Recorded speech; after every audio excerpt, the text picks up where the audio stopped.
ఎందుకనగా జనులు హితబోధను సహింపరండి. ఆగండి అక్కడ. ఏమవరు సహింపరు. నీ బ్రతుకును దిద్దే బోధ వద్దు. నీ బ్రతుకును సరిచేసే బోధ ఎవరు వినరు. ఎక్కడో కాకమ్మ కథలు, అరికథలు, బుర్ర కథలు, పిట్ట కథలు, జోకులు చెప్పిన చోట వెళ్తారు. అవునా?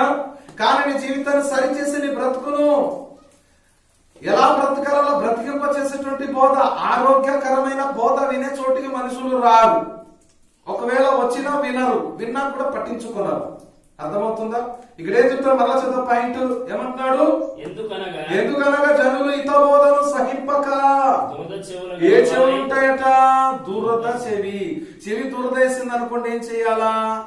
ఇయర్ బడ్స్ అంటారు. దానికి ఏదో లోపల పెట్టేసి ఇలా గిరగిర తిప్పుతారు అన్నమాట. అంటే దాని అర్థం ఏంటి? చెవి దురద పోగొట్టే బోధకుడు కావాలి. ఎలాంటి కావాలి? చెవి దురద పోగొట్టి. అప్పుడప్పుడు మనల్ని ఏం చేస్తారు? ఏదో చెవి లోపల పెట్టి గిరా గిరా గిరా గిరా తిప్పేసుకుంటుంటారు అనుకుంటుంటారు కొంతమంది కదా. అంటే ఏంటి? ఒకడు వచ్చి నీ చెవిలోన అలాంటి బోధ చేయాలి. అప్పుడు ఏం చెప్పాడు రా అన్నట్టుగా అనిపిస్తుంది. కానీ అనిపించే వరకు కానీ నీ జీవితానికి అనిపించేది ఉండదు. అప్పటికప్పుడే. అవునా కాదు? అప్పటికప్పుడే ఎంటర్టైన్మెంట్ కోసమే. మళ్ళా తర్వాత చప్పగా అయిపోతారు. కానీ ఇక్కడ ఏం చెప్తున్నాడు చదవండి. మళ్ళా తర్వాత ఏం రాయబడింది? దురద చెవులు గలవారై తమ స్వకీయ దురాశలట. మళ్ళా వచ్చింది స్వకీయ దురాశ. వారిలో వచ్చిన దురాశ వలన అనుకూలమైన బోధకులను తమ కొరకు పోగు చేసుకుంటారు. అనుకూలంగా బోధ చేసే వారికి ఎక్కువ ఇష్టపడతారు. మీకు అర్థమైందా? ఎలాంటి అనుకూలమైన బోధ? నువ్వు తాగినా తాగు, సినిమా చూసినా చూడు, వ్యభిచారం చేసినా చెయ్యి, ఎంజాయ్ చేసినా చెయ్యి, చుట్టా తాగు, వీడి తాగు, ఏమని చెయ్యి, కానీ చర్చికి రా. ఇది బోధ. ఇలాంటి బోధ చేసేటువంటి వారి దగ్గర పరిగెడతారు. అవునా? మరొక మాట చెప్తాం. పాపులారా రండి, చంద ఇచ్చేసి పొండి. పాపులారా ఆదివారం రండి, మీ జేబులో ఉన్నది ఇచ్చేసి పొండి. అంతే. ఇంకా మీరు బతుకు మారండి, చక్కగా ఉండండి. ఇప్పుడు చూడండి, వేరే చోట్ల నేను చెప్తున్నాను, గమనించాలి. నేను అటు నుంచి వస్తున్నప్పుడు కొద్ది మంది 1 గంటకి వెళ్తుంటారు, 12:30కి వెళ్తుంటారు. అంటే ఉదయం 10 గంటల నుంచి ప్రారంభిస్తే వీరికి నచ్చిన టైంలో పెద్ద ఊపుకుంటూ అలాగే వెళ్తుంటారు కొద్దిమంది. చూస్తుంటే ఎలా ఉంటుంది చెప్పండి? నిజంగా నువ్వు భక్తురాలు అయితే, భక్తుడివి అయితే అప్పుడు వెళ్ళడం నువ్వు చెప్పండి. నీకు దైవభక్తే గనక ఉంటే, దేవుని మీద ప్రేమ, దేవుని మీద భయము, దేవుని మీద గౌరవం ఉంటే అప్పుడు వెళ్ళేదా? అప్పుడు వెళ్తారా? ఇదేమైనా అన్యజనుల యొక్క ఆలయాలు అనుకుంటున్నారు. అక్కడికి వెళ్ళిపోయి ఏదైనా మంత్రి నుంచి ఏదో చిన్నది ఇస్తాడు కదా, తీసుకుని వెళ్ళిపోదామని ఆలోచనతో రావడానికి మనం ఎంత భక్తిగా ఉండాలి, ఎంత విశ్వాసంతో ఉండాలి. అందుకే ప్రార్థనకు గడపండి అంటాను. ఏదో వచ్చి ఒక 2 ముక్కలు వినేసి వెళ్ళిపోతారు. అంతా ఒక ప్రార్థన ఉండదు, ఒక ఆరాధన ఉండదు, ఒక వాక్య ధ్యానం ఉండదు, ఏమీ ఉండదండి. బాబును కొమ్ము పట్టు నేను పాలు తాగేసి వెళ్ళిపోతానని రకం వస్తున్నారు కొంతమంది. అందుకు నేను చెప్తున్నాను, ప్రతి ఒక్కరూ 1-2 గంటల ముందే వచ్చి ప్రభు సన్నిధిలో కూర్చొని మోకాల మీద నిల్చొని ప్రార్థనలు గడపండి. ఎవరు గడపరు? స్వకీయ దురాశలు చొప్పున వారు ఉంటూ ఉన్నారు. కాబట్టి వారి బ్రతుకు చాలా గందరగోళంగా ఉంటుంది. తీతు పత్రిక 3వ వాక్యంలో చూసినట్లయితే అక్కడ అంటూ ఉన్నాడు, మునుపు అవివేకులము. ఒకప్పుడు మనకేంటో తెలియదండి, ఏమి తెలియని వారిగా ఉన్నాం మేము. ఎలా తొందరగా మాట ఏమంటున్నాడు? తీతు పత్రిక 3వ అధ్యాయం 3వ వాక్యం అంటున్నాడు, మునుపట అంటే దేవుడు అంటే తెలియనప్పుడు, క్రమం ఏంటో తెలియనప్పుడు, సత్యం ఏంటో తెలియనప్పుడు, వాక్యం ఏంటో తెలియనప్పుడు, చెప్పేవారు లేనప్పుడు, మనకు బోధ చేసేవారు లేనప్పుడు అలా ఉన్నామంట మనం. చదవండి ఏముంది? తీతు పత్రిక 3:3 అంటున్నాడు. ఏం చెప్పాడు? 3వ వాక్యం చూడండి. ఎందుకనగా మనము కూడా మునుపు అవివేకులము, అవిదేవులము, ఆగండి అక్కడ. ఎలాగా ఉన్నామట? ముందు అవివేకులము, అవిధేయులము, మోసపోయిన వారు. ముందు ఎప్పుడు? క్రీస్తులోకి రాక ముందు. మరి ఇప్పుడు క్రీస్తులోకి వచ్చావు కదా, వచ్చిన తర్వాత నీకెందుకు? వచ్చావు కదా, వచ్చిన తర్వాత మారాలి కదా.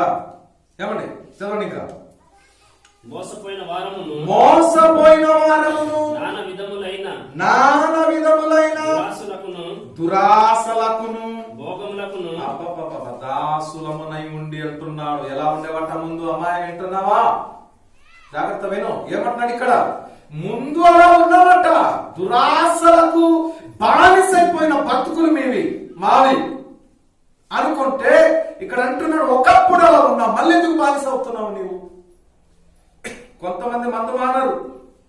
వ్యసనం మానరు, ఎంత చెప్పు మానరు.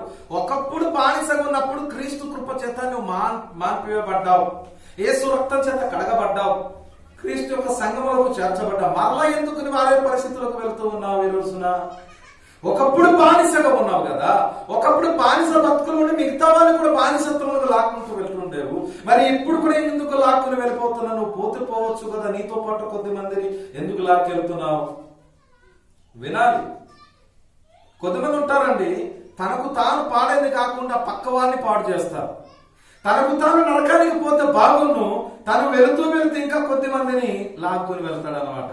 మనం మత్తయి సువార్తలో, మార్కు సువార్తలో చూస్తాం. ఒక దయ్యము వెళ్ళి తనకంటే వెళ్ళి మరి 7 దయ్యాలను, చెడ్డ దయ్యాలను తీసుకుని వస్తుందట.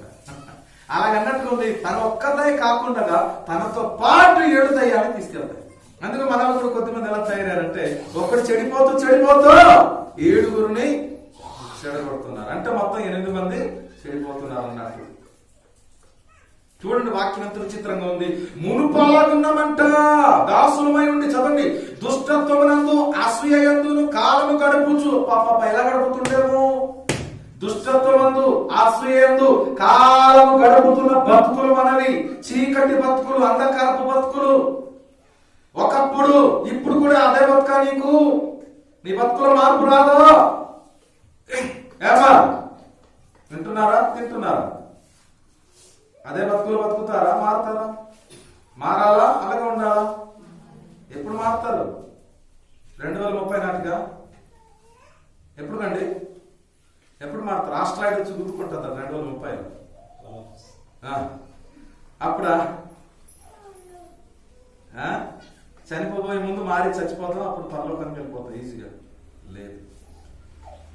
ఎలాంటి బతుకులు ఉన్నామంటే ఇక్కడ చెప్తున్నాడు చూడండి.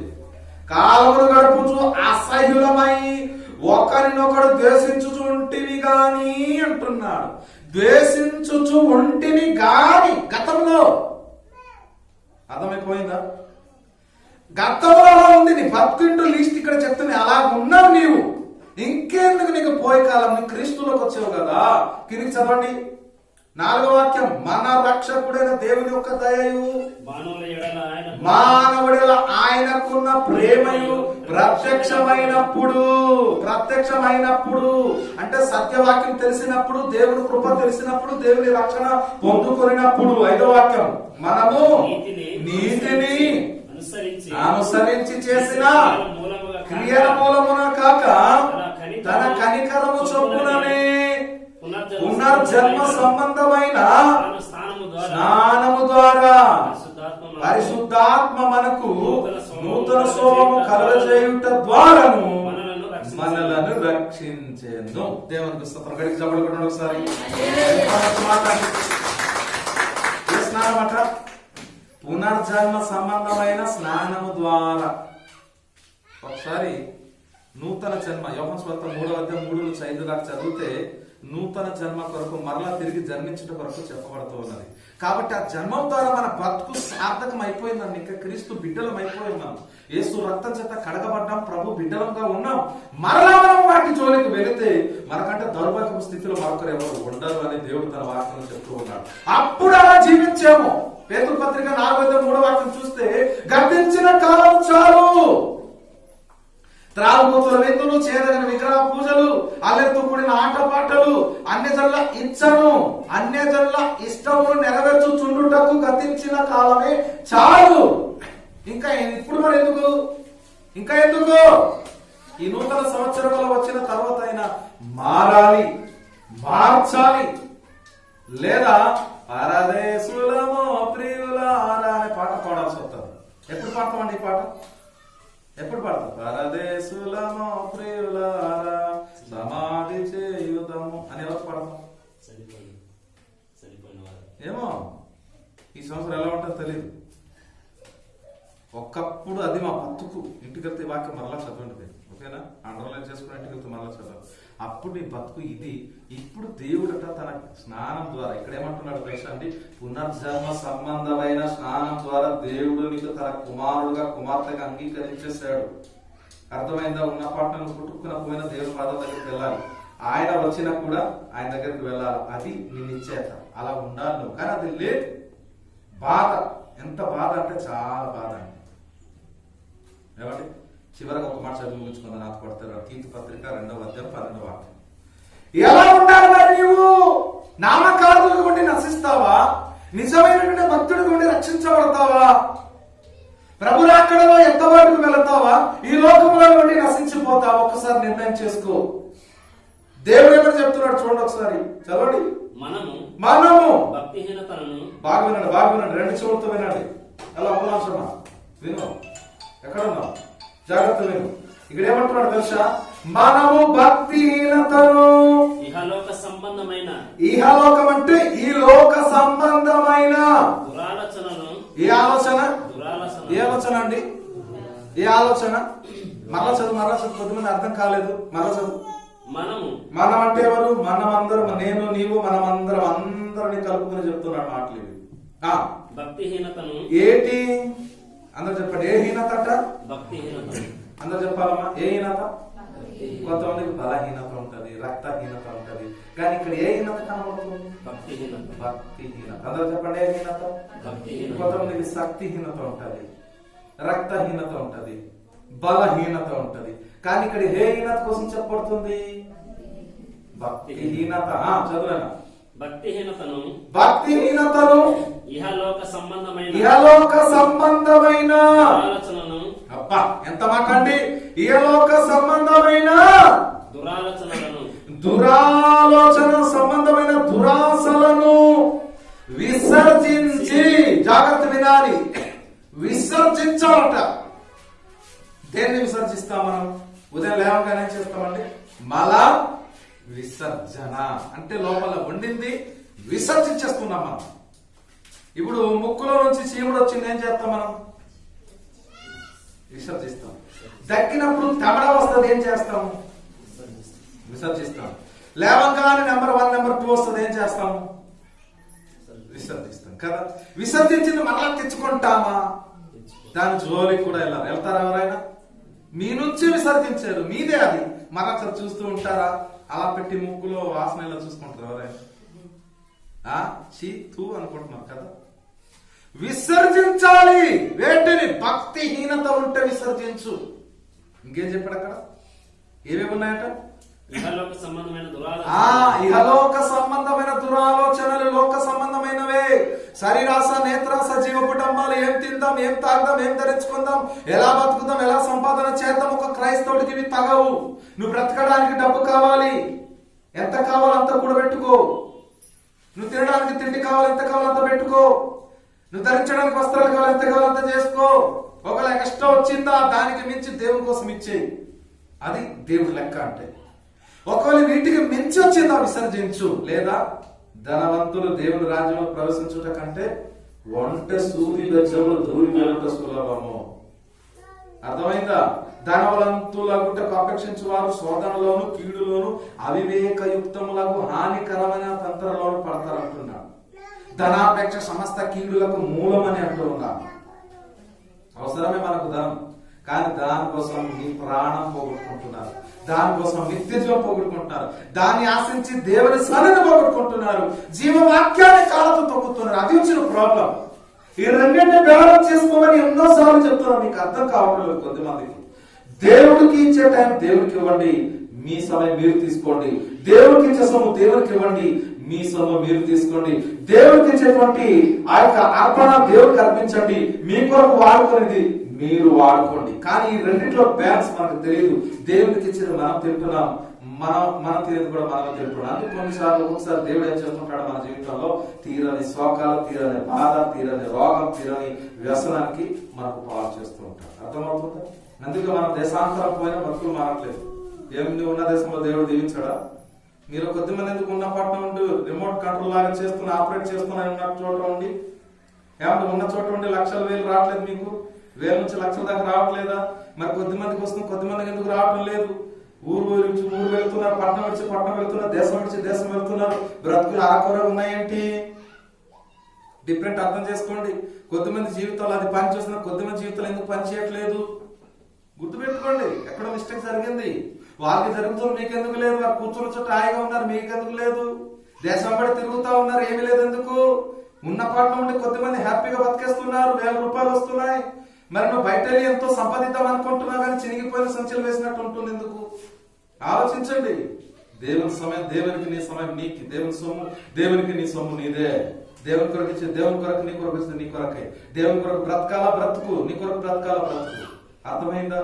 ఈ రెండిట్లో బ్యాలెన్స్ గుర్తు పెట్టుకోండి ఎప్పుడైనా. ఇది తెలిసిన వాడు ఖచ్చితంగా మహాపురుషుడు అవుతారు, ఖచ్చితంగా వాళ్ళు ఆశీర్వదించబడతారు, ఖచ్చితంగా ఉన్నతమైన స్థాయికి వెళ్తారు.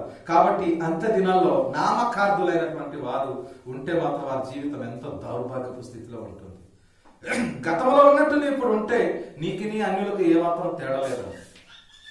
నీలో మార్పు కనబడాలి, ఆర్థికంగా మార్పు కనబడాలి, ఆత్మీయంగా మార్పు కనబడాలి, శారీరకంగా మార్పు రావాలి, నీ శరీరంలో మార్పు కనబడాలి, అలాగే నీ ఆత్మలో మార్పు కనబడాలి.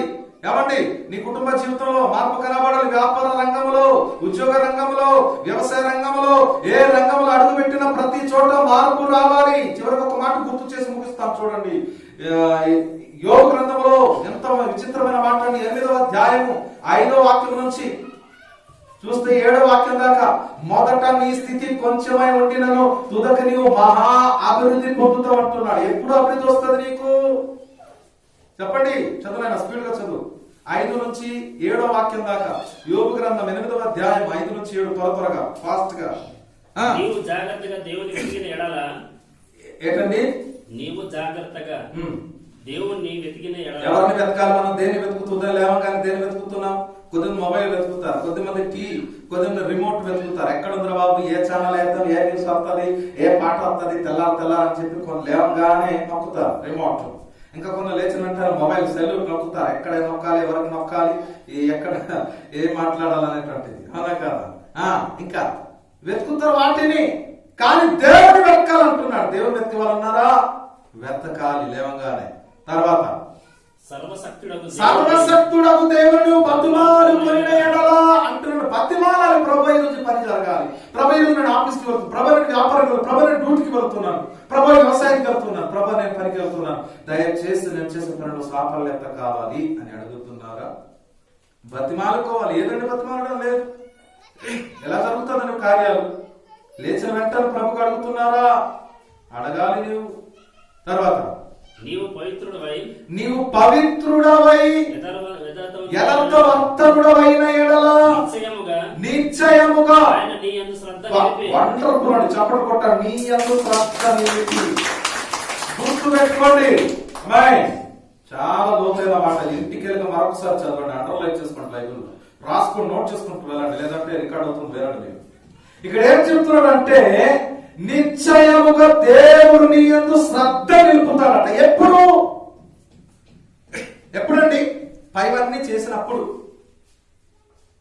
ఆయన దృష్టికి ఇష్టమైన చేసినప్పుడు నీ అంటే శ్రద్ధ ఉంటది. నువ్వేంటి అడిగిన చేస్తున్నప్పుడు దేవుడు, ప్రభా మరి డబ్బులు కావాలని ఆయన అంటే ఓకే, బిడ్డ ఎంత కావాలంటాడు, చెప్తాడు. ప్రభా కార్యం జరగాలని ఆయన ఓకే నేను చేస్తాను అంటాడు. ఈ పని చేయాలనుకుంటున్నాను, నీ సాయం కావాలంటే దేవుడు సాయం చేస్తాడు ఖచ్చితంగా. ఎప్పుడు? ఆయనకి ఇష్టమైనది చేస్తే. అర్థమైందా? చదవండి. నీ నీతికి తగినట్లుగా నీ నివాస స్థలమును. అది ఈ పాయింట్ కూడా గుర్తు చేసుకోండి. నీ నివాస స్థలం అంటే నీ ఇల్లును ఆశీర్వదిస్తాడట. ఇంట్లోపలికి వెళ్తే సామాన్లు ఉంటాయి, విలువైన రమ్యమైన వస్తువులతో నింపబడతాయి. సామెతలు 24:3-4 అంటాడు, విలువైన రమ్యమైన వస్తువులతో నీ ఇల్లు నింపబడును అన్నాడు. ఇది ఒక వాగ్దానం. నీ ఇంటిని ఆశీర్వదించి చదువు వర్ధిల్ల చేత అభివృద్ధి చేస్తాడంట. తర్వాత అప్పుడు నీ స్థితి మొదట కొద్దిగా ఉండినను తుదక నువ్వు మహాభివృద్ధి పొందుతావు. దేవునికి స్తోత్రం. మహాభివృద్ధి పొందాలి. మరి కొద్దిమంది పొందుతున్నారు, కొద్దిమంది లేదు. కారణం ఏంటంటే మీ జీవితంలో దేవుని క్రియలు, దేవుని యొక్క కార్యాలు, దేవుని యొక్క సేవ కొరకు ఇంట్రెస్ట్ అనేటువంటిది లేకపోవడం వల్ల ఇలా ఉన్నారు. కాబట్టి ఉన్న పాట మోకాల మీద నిల్చొని ప్రతి ఒక్కరు ప్రభుని అడుగుదాం. నిజమే ప్రభువా, నాయన మా జీవితాలు అలాగే ఉన్నాయి. ఈరోజు మీ దాసుని ద్వారా హెచ్చరిక చేయబడ్డాం. అలాగే మేము బ్రతకడానికి కావాల్సిన శక్తిని, భక్తిని, ఫలాన్ని, అభిషేకాన్ని మాకు మీరు దయచేయమని చెప్పి మనం అందరం కూడా అడుగుతాం. ప్రభువా నా జీవితాన్ని మార్చండి, నా బ్రతుకును మార్చండి, నా స్థితిని మార్చండి, నా గతిని మార్చండి. దేవా నామకార్థులుగా వద్దు ప్రభా. గతించిన కాలం చాలు ప్రభా. ఒకప్పుడు అలా ఉన్నాను, నా పరిస్థితి అలాంటిది, గతించిన కాలం చాలన్నావు. కానీ ప్రభా నాయన నాయన తండ్రి రాజా, నీ యొక్క వాక్యానుసారంగా నన్ను ప్రభు సరిచేసి నీ కుమారునిగా నీ కుమార్తెగా నాకు నిలబెట్టావు. ఇప్పటి నుంచి మరి ఎక్కువగా అత్యధికమైన భక్తి కలిగి సేవలు ముందుకు సాగే భాగ్యం నాకు మాకు దయచేయమని చెప్పి మనమందరం ఏక మనసు కలిగి దేవుని సన్నిధిలో అడుగుతాం. ప్రతి ఒక్కరు మోకాల మీద నడుచుకొని ఈ యొక్క సమయంలో ప్రార్థన చేద్దాం. ప్రతి వ్యక్తి కూడా ప్రార్థన పూర్వకంగా దేవుని సన్నిధిలో దేవునికి అడుగుదాం. ప్రతి ఒక్కరు కూడా అడుగుదామండి. చేతులు చాపండి. ప్రభుని అడగండి. ప్రభా, నిజం నా స్థితి అలాంటిదే. ప్రభా, నా బ్రతుకు అక్షరాలు చూపించే వాక్యం ద్వారా నువ్వు ఏదైతే వాక్యంలో రాసావు నా బ్రతుకు అలాగే ఉంది నాయన. దయచేసి నన్ను క్షమించు, మన్నించు, మరొక అవకాశం కలిగించమని చెప్పి మనమందరం కూడా అడుగుతాం. ప్రతి ఒక్కరం అడుగుతాం. హల్లెలూయా. స్తోత్రం. యేసు నామములో